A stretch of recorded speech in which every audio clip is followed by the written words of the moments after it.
on a Tuesday evening. Of course, Mr. Max Simpson.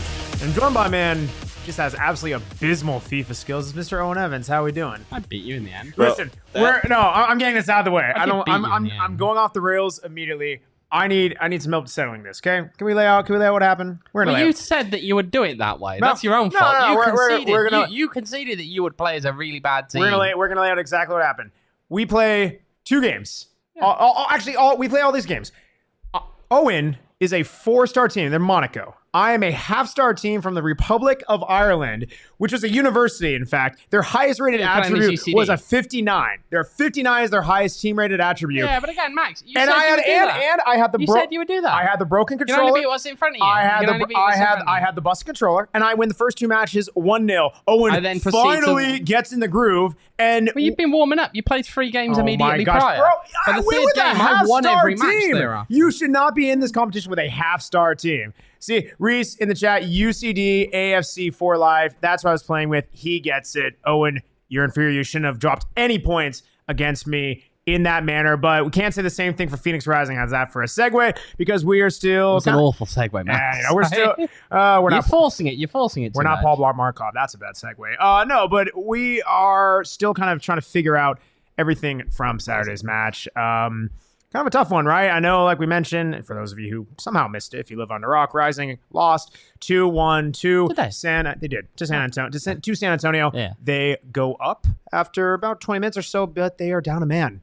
After those 10 minutes into it, they go down a man, and then 10 minutes later, they score, and then they hang on until the 85th minute where, hey, they drop a goal. It's the equalizer. And then 2 minutes in the stoppage time, they drop another. They end up losing that match. I know that we were very much up on the performance, given everything that happened. How do you feel now? I still feel good. Yeah. I still feel as though the team showed a lot of heart. Yeah. I think the team in very awkward circumstances did very, very admirably. I think it's amusing, actually. If we look now, USL Championship, Team of the Week came out today. Yeah. And... they named 2 of San Antonio's players for starting 11, which is comical to me. Tell me San Antonio team. Yeah. But this is the classic in some ways of sometimes look. Stats are important. Yeah. Watching is important. Tell me you didn't watch the game without. Tell me you didn't watch. You didn't watch the game. At that point, right? I don't care what you're doing. They created very little in terms of serious chances. Everything was in traffic. Everything was in awkward places. Oh, yeah. You know, you look at those passes that maybe pass that leads to a shot, sure, but if the guy's surrounded and is taking a shot in a really crowded, awkward area, that's not necessarily a good thing. Oh, certainly. I just find it funny that, again, there's 2 people in the Team of the Week when San Antonio have scraped by a marginal playoff team right now in terms of they're sitting 8th. Who played with 10 men for 80 minutes, and that's apparently worthy of 2 of them getting in Team of the Week. That's funny to me. It's funny to me because it doesn't make a lot. It doesn't make any sense. It doesn't make any sense. Yeah, no. I think that's right. It's just where people don't watch the game. And I mean, listen, you can the San Antonio goals, like sure they were nice, but it's like the fact that it comes so late in the match. And also, they weren't, not only, this wasn't one of those matches where, again, like we said it on Saturday, Rising wasn't just putting 10 men back there and San Antonio was having coming up against a keeper that was standing on his head in Rocco, or that, they couldn't find any pathways through because everyone's just crowding the box. They legitimately were at times getting outpressed where Rising was pushing for a second goal, almost got one. Yeah. That's the thing that's surprising to me is like when Rising went a man down, if anything, they became a bit more deliberate in their attack at times, and San Antonio just didn't have any answers. That to me is the most baffling part about this performance. The more I thought about it after Saturday. It's one of those things that sometimes, and I mean, look, we're going to talk about the Women's World Cup later on, but I can draw a parallel here, kind of. People have been saying that actually Lauren James being sent off for England in some ways helped them. I think in some ways Manuel Arteaga being sent off for Rising, look, you don't want it at the time that it happened. There's far too much there. But in some ways it helps you because it does force you to change the game. It forces you to change up how you're going to approach that match. When you look at the you look at what they did in the first half, they kind of get their goal and then they attack a little bit, and they do the exact same in the second half. They sit back though. Yeah. They sit back. They're willing to absorb pressure. They're willing to allow San Antonio to try and bring the game to them in a way that San Antonio are normally quite a bit more of a transitional team. Yeah.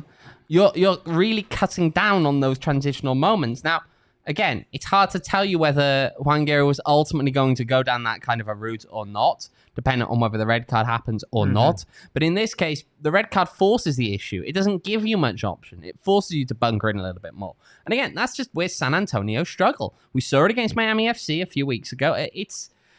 It's the way I think, ideally, if you want to get a result against San Antonio, you've got to be willing to defend for large stretches of time and hope that you've got enough quality back there that you can prevent them from doing something with the quality that they have. But again, I don't know if necessarily on the face of it, it harmed them as badly as it could have, which is the interesting thing now. I mean, that's the thing. Would you have anticipated a more open game, possibly as a result of Rising trying to play their possessive style, trying to get up into the final third, pass it around, pry for an opening, get caught on the break?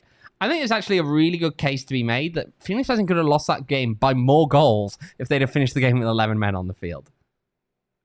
Say that last part again? I think they could have lost that game by more goals if they'd had 11 men on the field at the end of it. It's very possible. I think being forced into that situation helped. Right. The problem is, again, you're right. By the time the end of the game comes, they're exhausted. They're dead. They're done. Yeah. There's no way after 80 minutes you can expect them to be completely switched on as far as is possible. I just feel as though, again, just forcing them to change things that tactically may have helped. Oddly enough, I'm not as surprised by the defensive performance as I was the offensive one. I mean, especially when you take out your leading goal scorer, that's a pretty tough situation to be in. Again, that's why I'm surprised. Not only did they score the goal down a man, but that they kept on pushing throughout the match. Seeing Mikey's come to the team, it had a ton of fight, but it seems to only show up when we've been punched in the mouth. Got to find a way to motivate ourselves. Does seem like a theme for this team that they really do like giving up either the first goal or they shoot themselves with a foot, something like that. It does seem at times a little bit of a too little too late. At times they seem to be more of a second half team. See Maven's Keep. It's part of the cover up of the nuts and bolts of the game.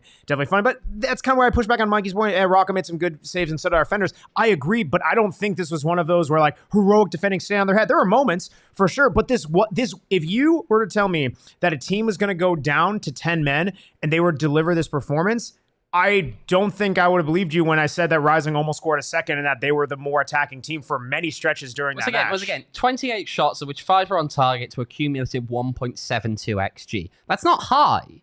That's not that good when you consider the sheer number of shots. To clarify, that's for San Antonio. For San Antonio. Yes. Rising had 9 shots, 1.42 XG. Yeah. All right? But I'll push back on one thing you said there. You were a little bit concerned about how they do attacking, losing Manuel Arteaga. Danny Trejo's only scored 1 goal less than him this season. Danny Trejo, it's quiet. You don't necessarily pay attention to the fact that he's that good in terms of, we know he's good, obviously, to watch him, but you do wonder sometimes if, okay, is he doing as well as you'd hope in some of those moments?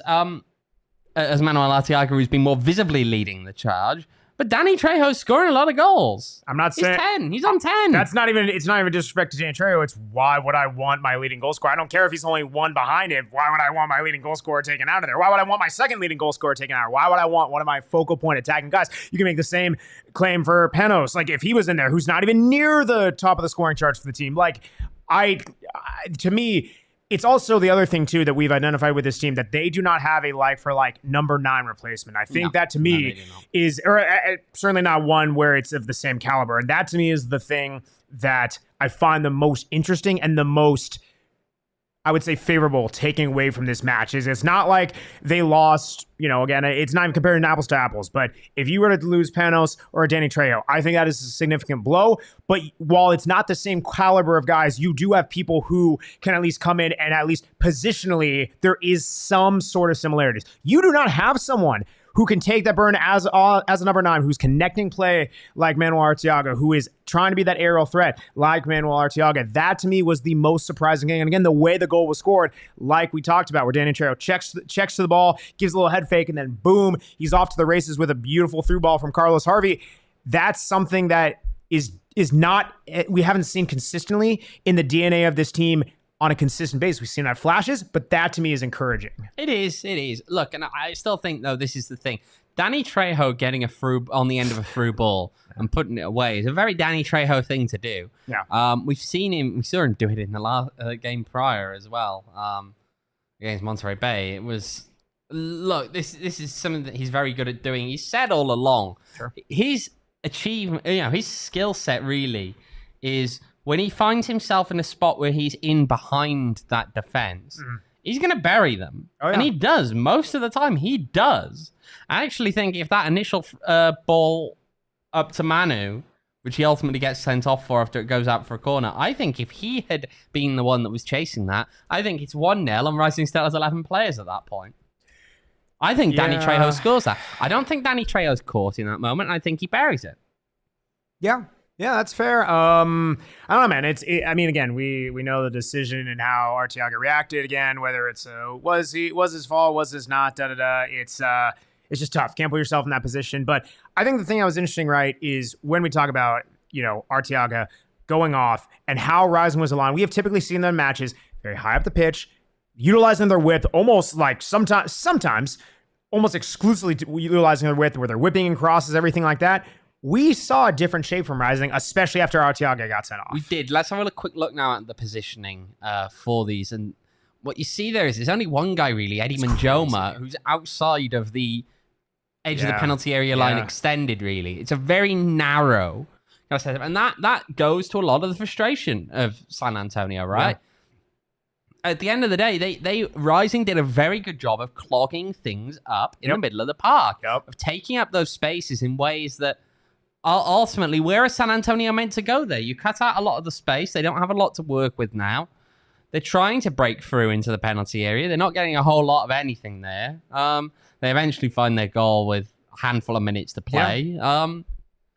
But they were just generally, I thought it was a battle. It was again, I think the fact that they had to bunker in that little bit, I was impressed to see that this team, it felt, could do so.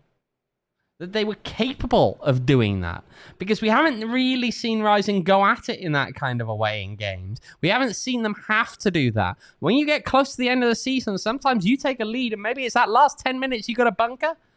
But if you can bunker like you did in that game, then you really, really are going to be in a good position come the end of the season. If you can find those early goals, if you can find the way to take that 1-0 in, maybe in the second half, even you're only bunkering at the very end of it, it's really positive for Rising.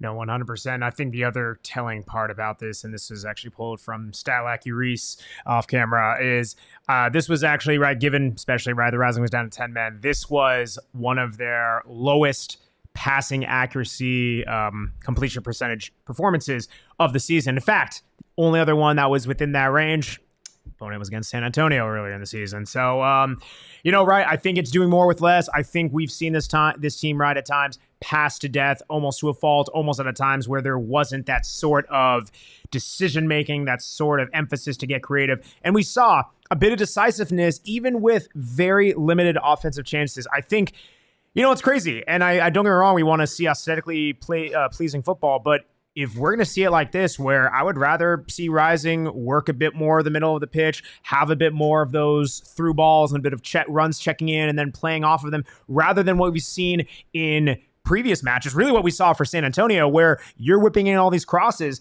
it's not finding anything. Against San Antonio, they put in 60 crosses. Yeah. 60. Only 5 of them hit. That's what we've seen in away from Rising performances, and it doesn't always work. No, it doesn't, right? And that's the thing. Crosses that are aimless don't get you very much anywhere. I think what we saw from San Antonio is this continual idea. Again, they were going to pump things in beyond the far post. And what they were going to do then, once it gets to the far post, you're going to head it back across. But that penalty area is so congested. The idea that you're going to win both headers in that kind of a situation, it's unlikely. It's not likely that you're going to win both headers in such a way that the second header is particularly threatening as well. Yeah. Okay, that's hard to do. And that's the thing. Those crosses, to me, were just... It wasn't thinking through how to get the best kind of result out of that kind of scenario. And so, hey, cross as much as you like. Have the ball as much as you like. You got to do something with it at the end of it. Amen. Man, you sure do, Devin, in the chat. Danny Trejo. I see what you did there. Very, very clever. I was going to say, and it's a weird match, I guess, in context, given the performance, given the result. They're both very polarizing, not necessarily from a table perspective. Where do you feel this leaves Rising? I know we kind of talked about it a bit against the match after Monterey Bay, after that win, that 2-0 win on the road.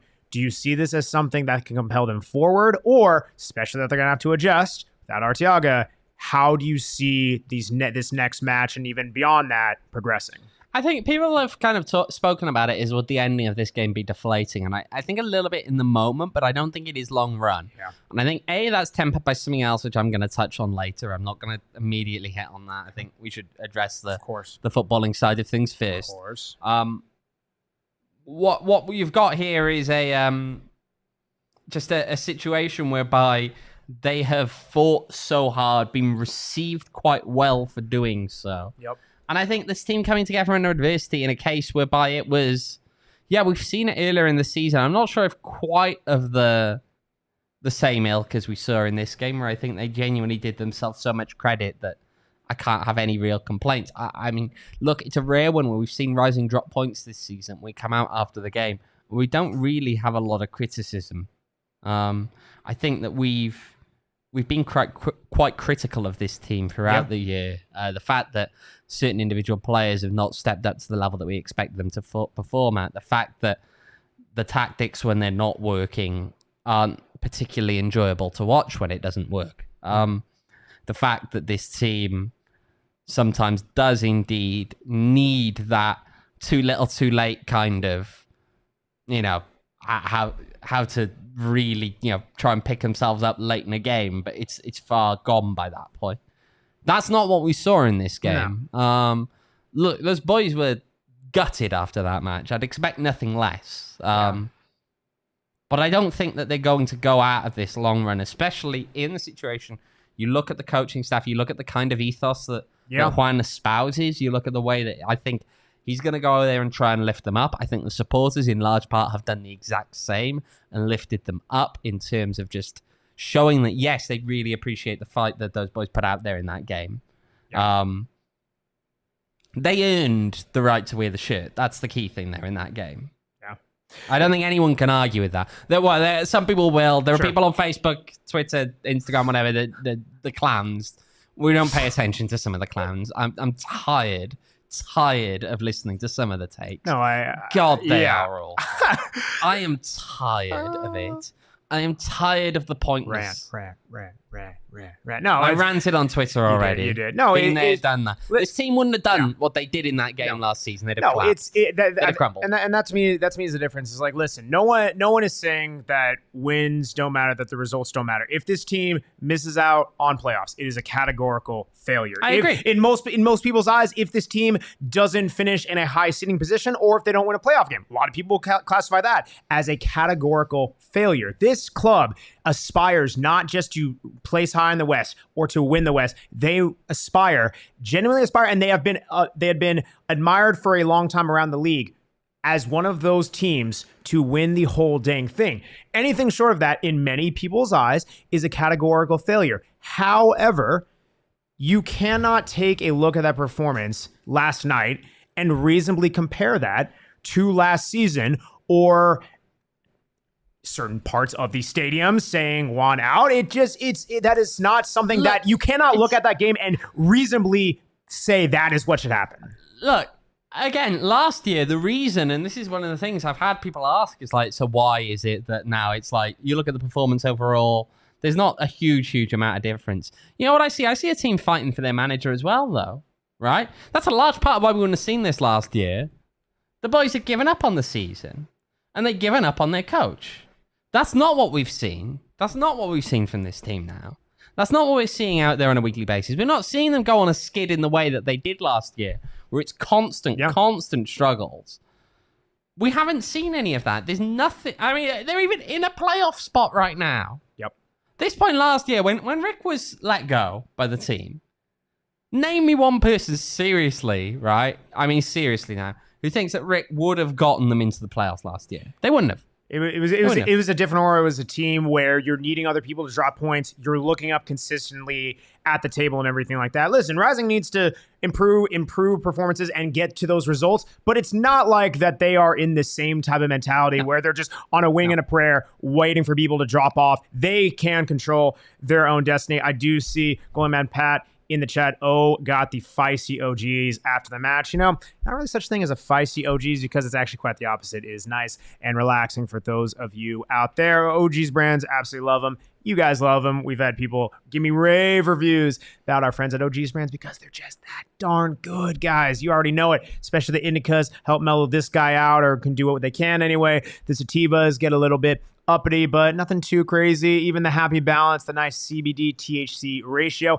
and my personal favorite, the minis. The minis, OG is always coming out with some fun stuff, and they actually released a little video today. The minis are just fantastic. Really, check out OG's LinkedIn. That's a fun one. But check them out on LinkedIn. Check them out on LinkedIn. They actually have a nice video. There you go. And I know they post it on other socials as well. But check out them on all socials at OG's Brands, especially on Instagram at OG's Brands. Also on Twitter, same handle. You can check them out at ogsbrands.com to find them at a dispensary near you. Look at producer Sean with a nice lower third graphic on there. Don't those flavors and packaging look absolutely delightful? Get some OGs in your system right now. You must be 21 years or older to enjoy responsibly. You don't have to be 21 years or older to enjoy responsibly. For friends at Circle K. Friends at Circle K, man, I already telling you guys, get them Polar Pops. Get not one, but two. Again, not one, but two. All you have to do is text PHNX to 31310. Again, PHNX to 31310.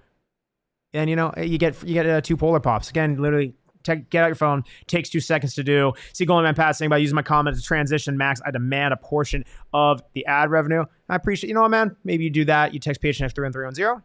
Maybe I'll make it worth your while, but I will get you some Polar Pops. But yes, shout out to our friends at Circle K.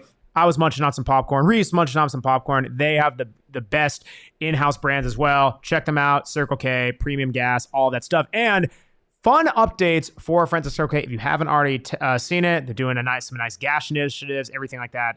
Go check them out. Shout out USL. Shout out USL. Oh my gosh. Shout out Circle K.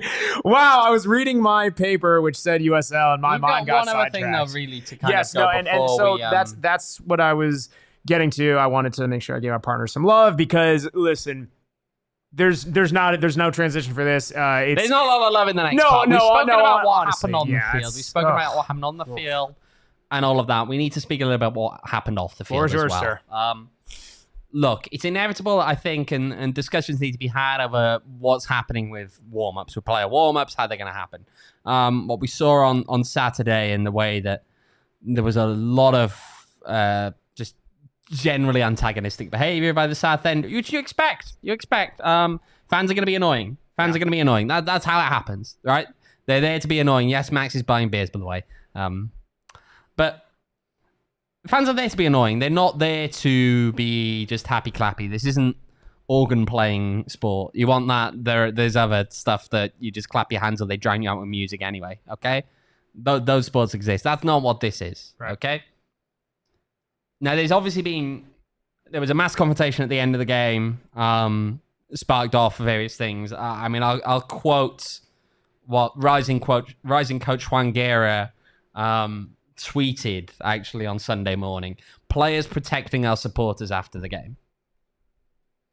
You combine that with the allegations being put out there by, of course, the Bandidos, right? A member of the San Antonio staff making an inappropriate comment, directing it at their end. Very inappropriate comment, if what is being alleged is indeed true.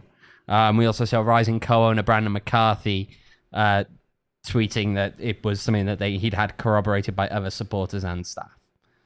So we're in a point now where this is a serious allegation, needs to be taken seriously. As of yet, there is no real reaction. We have yet to see San Antonio respond in any way. That includes that I have submitted 2 requests for comment to them. They have yet to reply to me in any way, shape, or form. So that's kind of where that is right now. Again, I will keep somewhat hounding them. This shouldn't go away. Yeah. It's got to be dealt with, I think, with the seriousness that an allegation of that kind deserves to be dealt with. Yep. To me, for San Antonio, facing that kind of an allegation, to not come out and at the very least say that they're investigating it to try and reassure people they're taking it seriously, that's something that concerns me. I think that the very nature of the comment that's being alleged as well, it's surprising as well, because you think about things, think, well, Phoenix is a... Yes, I understand exactly why this guy has said what he's said in terms of the potential intent behind it, but San Antonio is also a very diverse city. I find it odd. I find it very, very odd.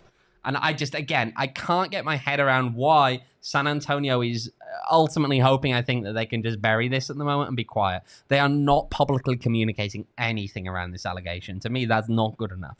That's not good enough when something gets this kind of attention, when something this serious is being accused. We'll have to wait and see. Yeah.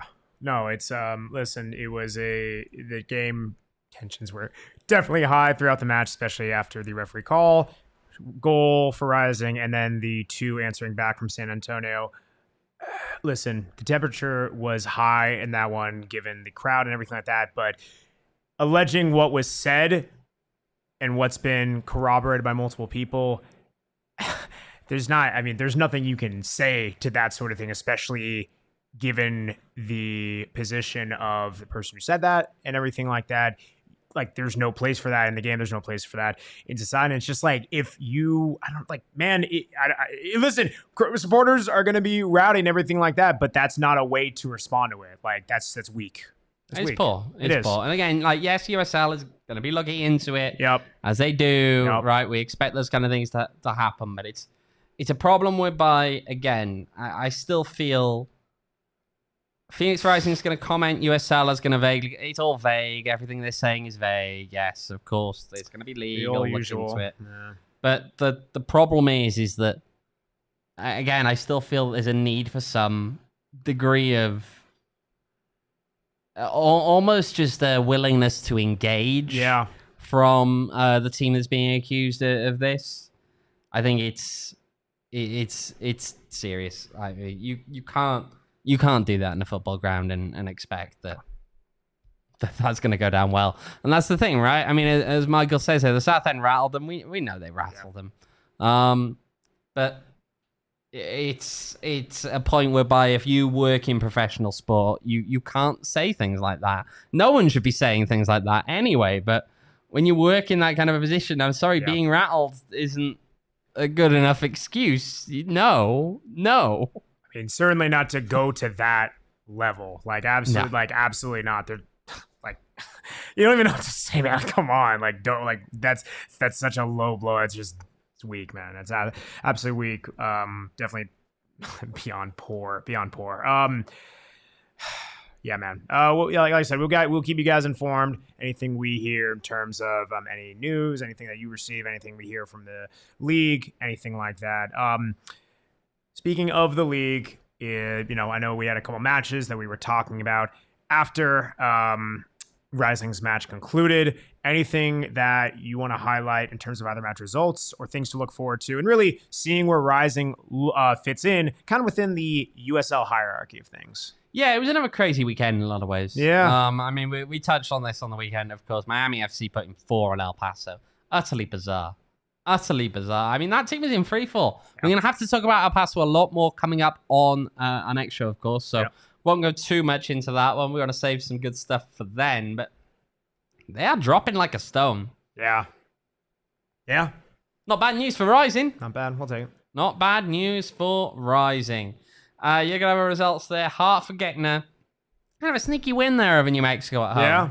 I think that overall, that's incredibly helpful for Phoenix Rising. Right? Yeah. Any teams below, like the New Mexicos of the world, them dropping points. Yeah, New Mexico definitely was very ratchet. They're 1 point behind Phoenix at the moment with a game in hand. Yeah. So any drop points for New Mexico is good drop points.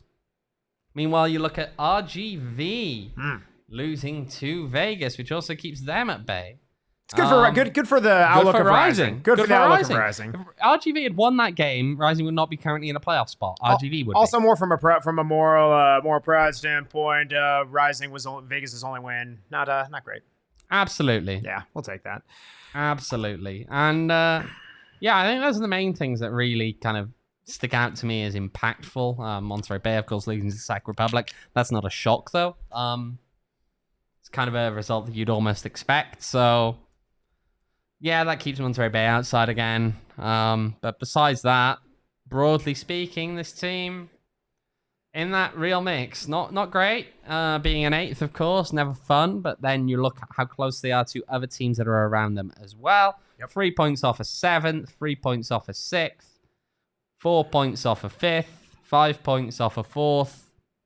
It's all touching distance. It's all doable. Oh, certainly. No, it's, listen, we're 12 matches left in the season from time of this show today. And even looking at the next 5 matches, it's going to be a lot of familiarity with Rising. It's teams that either they have played in the season or once they're going to play in pretty quick succession. Again, they're home to El Paso, away to RGV, away to Vegas, home to SAC, and home to RGV. Again, it's a lot of familiarity. The West breeds familiarity, and it's really difficult to either be an opponent twice, no matter either end, and it's going to be interesting for Rising, exact some revenge in certain cases, but these are where these matches come down into play. It leaves Rising, you mentioned they were in a playoff spot. Where does that leave them in the table right now? They're 8th. Yeah, they are. Okay. They're 8th.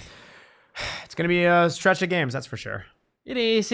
I think, again, though, look, we saw some of the positives in recent games. I think we saw this team ultimately went up to Sacramento, got battered, okay? Yep.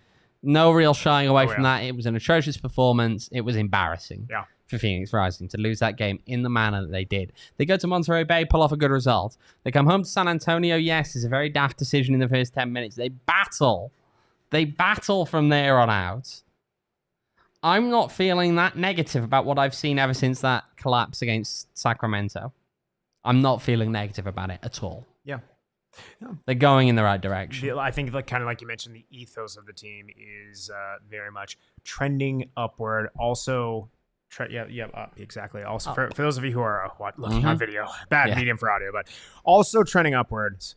Friends of Valley Tap Room, absolutely trending upwards. They've had those watch parties. They have the trivia. You guys already know, man. It's been a good time. Again, the dueling watch parties we had a couple weeks ago was a fun time. Definitely looking to do more of those. Rumor has it there may be something for Women's World Cup matches still to come if we can convince Donald, if you're watching. But it's going to be a fun segment in a couple of minutes, so we're not going to talk about that till now. But anyway, Valley Tap Room, good time. Great beers, great people, just good environment. Check them out when you're at the East Valley off the 202 in Gilbert. Follow them on Instagram at Valley Taproom. They're always posting different specials, different promos, different events that they have going on. Shout out Valley Taproom. Also, want to shout out our friends at Four Peaks, and you can get Four Peaks at Valley Taproom. I've bought beers at Valley Taproom. Copious number of beers have been purchased by this guy. Max is buying beers. Okay, we're done here. So, Four Peaks. They got the Golden Lager. That's what Mr. Owen is sipping on today. They have the Green Tea Lager. There's been people who have been saying that apparently someone in this office needs to stock more Wow Wheat. They do. Yeah. They also need to clean out the fridge because it's a bit of a mess in there, Max. Okay, it sounds... I like my beers not messy. I enjoy the content. Sounds like more like the cans in a mess. Sounds like more of a you problem, but check out Four Peaks. Get some of your own, and you can put them in your own fridge. Owen, you can get them. You can find them at the 8th Street. You can find them at the 8th Street Pub. You already know. Check them out on Instagram at Four Peaks Pub and Four Peaks Brew.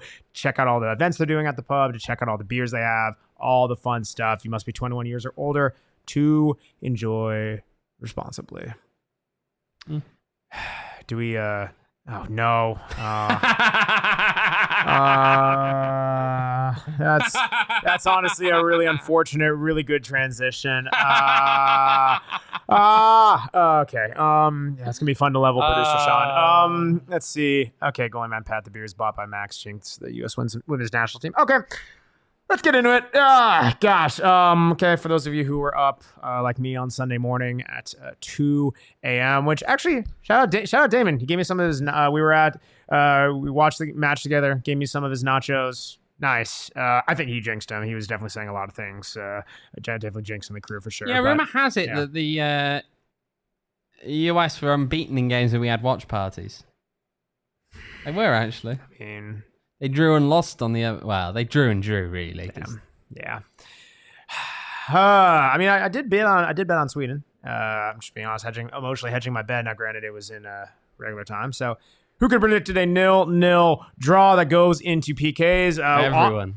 Yes, that's the joke of it. Ironically enough, it was the U.S.'s best attacking output of the tournament, which is kind of crazy because I think when I was watching it live, I think it was very much a stand on their head performance from the Swedish keeper. And I still hold true, but I also think that other than a few, I'd say 1 or 2 really good shots, I think the U.S. national team just kind of didn't really have that clinical finishing. No. And that's not just because they didn't score any tournament, though. It's not just because they didn't score any goals. It's like they were actually just taking some really bad angles that were pretty easy. Yeah, they were. I've seen a lot of the discuss afterwards about how, Alex Morgan and they play incorrectly to her. I mean, yeah, I can see that. Yeah. I still think, though, there's a lot of space to talk about how just this team didn't click correctly. Yeah. I also think that when you look more broadly at how how they're going to come together in future years, there's a lot of talent on that team. Absolutely. Oh, yeah. Good luck, though, working out how you're going to get them all on the field together and perhaps working correctly together. That's going to be the challenge. Yeah. It's going to be the challenge for the next coach, presuming that Vlatko does not remain in post. I'd be very surprised if he did, but of course that is not confirmed.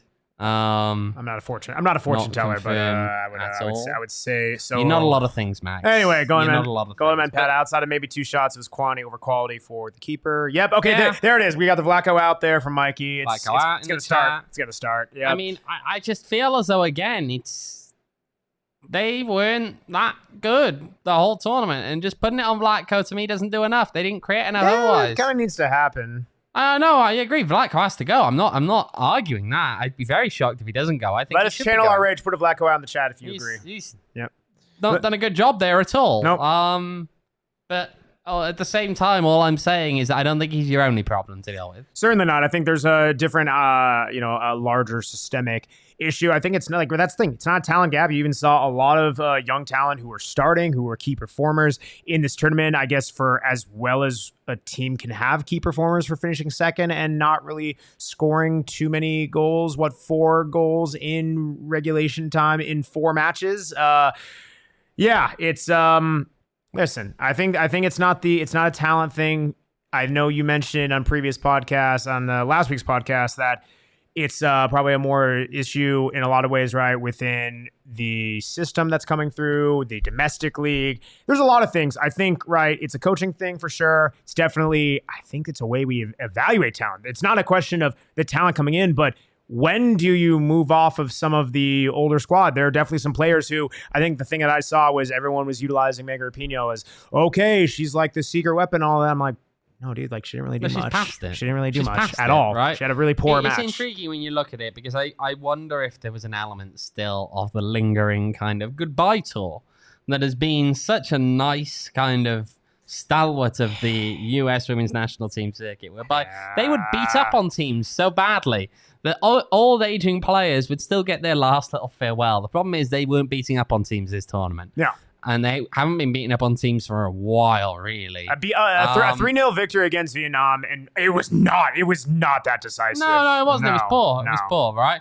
She's past it. She shouldn't have been at this tournament, probably. If she was at the tournament for reasons such as maybe you wanted her for squad reasons, it happens. Sometimes you call players up like that. She shouldn't be seeing the pitch in critical moments. Yeah. And there were times when that's where she was being turned to. That's not her anymore. Nope. She once was. Not anymore. Not anymore. There's a reason that she's retiring at the end of the year. Yeah. I mean, listen, it's a tough balance to strike because you definitely, I think ideal teams, they do mix in a bit of veteran experience with youth, but I think there was just, right, I think, what's it called?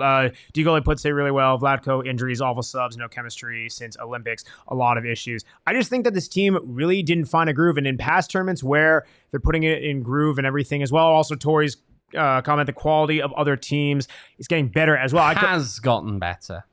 Yeah. That's a good point. Better. 100%. I got into this big argument with Michael before the game on Saturday when he was arguing, no, there's still the gap there. There's still the gap there. There's no gap. No. Yeah, the US scored in the 76th minute against an injured Wales team. We've never qualified for a tournament.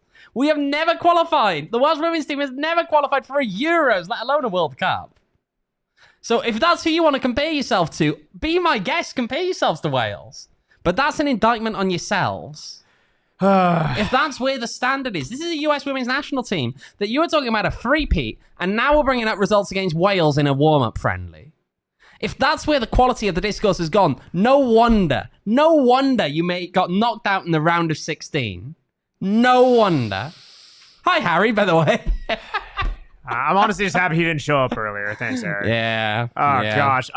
There's a lot going on. There's a gap.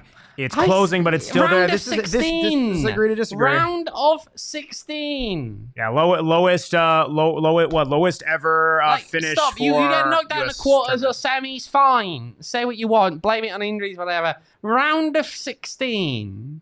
That's embarrassing. Not great.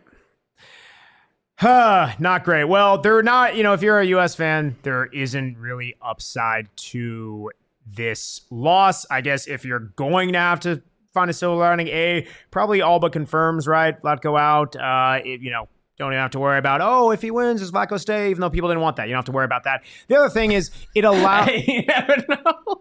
Oh, my gosh. You ever trust US soccer to do the logical thing? Don't you dare. Don't you... Do you ever trust them to do the logical thing? No, Reese, the silver lining is not silver lining. It's okay, don't worry, no more Lauren James. The other silver lining, I guess, is it does give US fans a more unbiased opportunity to evaluate and watch the rest of this tournament. What? Are they still running the ads? Oh, gosh. I'm intrigued now. Is Nike still... Stop. There's no way, man. There's no way. You think so? I don't know. That's why I'm asking. Oh, gosh. I'm just intrigued if they're still running that nice to beat you ad. Yeah. All right, well... it would be one thing if they actually did that ad with someone who'd been to a World Cup before, but it's like... That's where when people say about arrogance and stuff. The Alex Morgan one with the golden boot. It's more of a marketing play. It's trying to showcase the next generation. The Alex Morgan one with the golden boot, fair enough, right? She's been there, she's done it. When you pick a player who hasn't been to a World Cup and you're running a nice to beat you ad, and then you go and... I mean, if we're being honest, if it was Alex Morgan, that would have been way worse given the hindsight of tournament she had. Anyway, this was not good either. All right, thank you. This allows us to then look at the rest of the tournament, see who's in there. We got the knockout graphic showcasing the teams that are left there. The U.S. eliminated, right? You have some couple juicy, tantalizing matchups. Spain, Netherlands, Japan, Sweden, Australia, France, England, Colombia. Chad, I would love to hear your thoughts as well. Mr. Owen Evans, who do you like to win it all? Who do I like to win it all? Well, my prediction for the final still stands. So I'm going Japan-Australia final with Japan nicking it. Interesting. Yeah, I think I had Australia in last week's show winning the whole thing.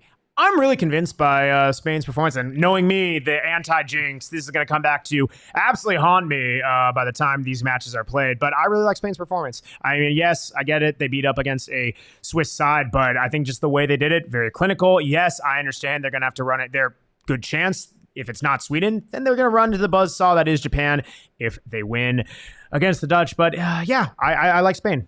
Give me. Nah. Let's see.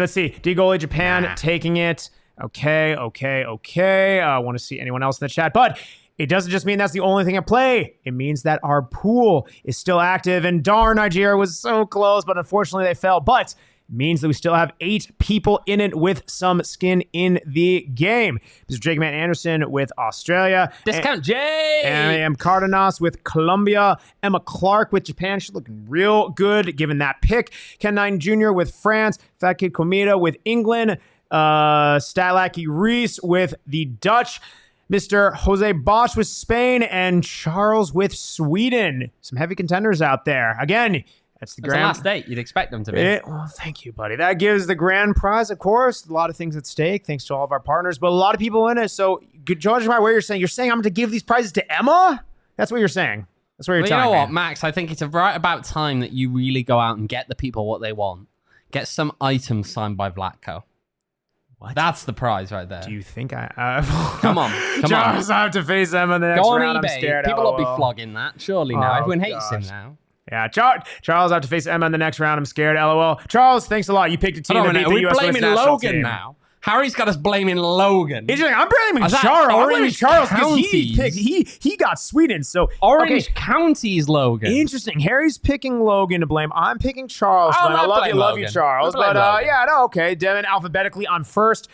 Guess that's how lists work. I don't know. Yeah, it's tough. Again, Nigeria, I just want to say, swan song, toughest loss. Unbiasedly. Robbed of that penalty in extra time. Robbed of that penalty in extra time. You've been giving me this off air. You want to go ahead? We're talking about how, just to bring him back to the ever classic, ever classic of Harry Kane skying in the World Cup. I didn't think this was happening. But it's the same foul. Spurs are a top club. It's the same foul. Yeah. I mean, and it's not given, but it's a bias. That's okay. It's almost like there's bias. People, they want to see it coming home. They want to see it coming home. No, okay. I mean, there were 2 on-field reviews in that game already, which doesn't particularly reflect well on the referee's prospects for the next stage. If we're going back to reviews and VAR, ball never crossed for you with his national team. I don't care. Can't tell me otherwise. No. Absolutely did. No. Charles, I bet Sweden future, so absolutely blame me. Oh, gosh, Charles. I mean, honestly, though, looking pretty decent right now. Goal line technology has your team in the mud. They had 2 penalties. They could have scored and won it earlier in that game. Oh, man. Earlier in that shootout, they could have. I want to hear it. Okay, let's transition out of this because this is tough. They blasted him Harry Kane style. Let's go. All right. Well, Charles is the beneficiary of picking Sweden, another team, because he is a diehard. Again, he got that extra pick. You guys want to become a diehard, get extra picks in the next tournament we're doing, and of course, there's many other things. You should become a diehard. Check out phnxlocker.com. Always doing fun things. We got events going on to get 20% off. Have a D-backs takeover. It's already sold out, but we're going to be doing more of those, doing more other events as well for all of our different teams. Become a diehard. Get a free shirt every year that you are a diehard, including a free shirt when you sign up. You get access to our Discord where people are always constantly saying wonderful things about me, talking crap about Owen. It is absolutely fantastic. Check it out. Good time. And appreciate all of our diehards in the chat and joining us. Mr. Owen Evans, is there anything else we missed before the show? No, goalie man Pat, no, we're not going there. But no, I think we've hit most of the topics. I'm still sticking by Japan. Stop yelling, Max. Okay, yeah. Stop yelling. Yeah, it's yelling. Sam in the chat. She's used to it. Babe, I just have a loud voice. You know this. I just talk loudly. It's what I do. Yes, and don't forget when you're a diehard like I did. Good stuff, Harry. Yeah, thanks a lot for rigging the system. But hey, you lost, so we're cool. Anyway, we're getting out of here. Appreciate everyone tuning in to the PHNX Rising podcast. Catch us on Thursday, where we do a little bit of a deeper dive against El Paso Locomotive. Choo. You can follow us on Twitter at PHNX__Rising because double the I'm trying to think of what I want to go for. Double the I want to think what I want to go for. You can follow me on Twitter at MaxDavidSeriously. You can follow Owen on Twitter at OJEvans18. You can follow producer Sean on Twitter at Sean_pause. You can follow Reese on Twitter. I don't know, Reese. What's your Twitter, dude? Reese_11_. That is far. Oh, thank you, producers. That is far too complicated. But yes, follow Statlacky Reese at Reese_11_. Again, join us on Thursday at 6 p.m. Always gonna be a fun time, and it's a beautiful game. Always. Beautiful game. It's even more beautiful when Max buys beers. No, do not.